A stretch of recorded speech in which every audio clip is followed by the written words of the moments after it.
Hello, and welcome to Look Back, Look Ahead. I'm Frank Calderone. Last week, ending March 7th, stocks had another volatile week as fears of a slowing economy and tariff concerns pushed many investors to the sidelines.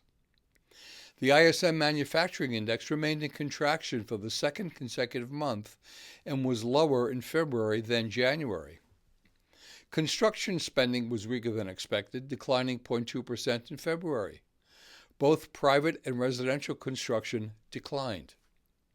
The ISM Services PMI came in slightly stronger than expected as the service sector continues to expand. The U.S. trade deficit in goods and services surged in January, up $131.4 billion. Exports were $269.8 billion, while imports were $401.2 billion. Initial jobless claims declined by 21,000 for the week ending March 1st to 221,000. 151,000 new jobs were created in February, 140,000 from the private sector and 11,000 in government.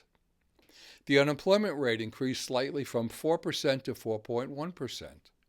And finally, the labor force participation rate declined from 62.6 to 62.4%. Year to date, the Dow is up 0.6%. The S&P is down almost 2% at 1.9%, and the Nasdaq is down 5.8%.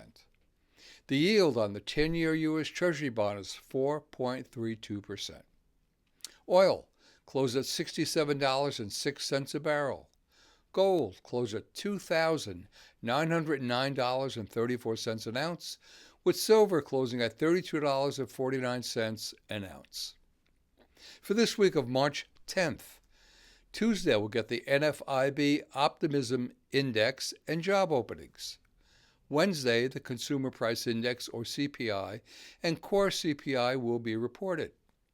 CPI measures the change in prices consumers pay for a basket of goods and services.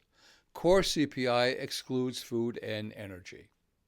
Thursday, we'll get initial jobless claims and the Producer Price Index, or PPI, and Core PPI.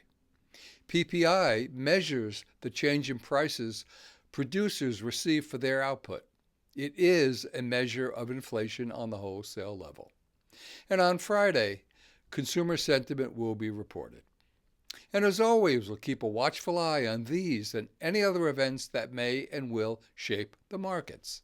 If you have any questions with anything you've heard in this video, please give us a call. Also, if you have investable assets of $300,000 or more, we can provide you with a detailed complimentary financial plan. Call for details. We are accepting new clients. This is Frank Calderone from Raymond James in New York. Have a fantastic week. Be well, stay safe, and remember, always look ahead.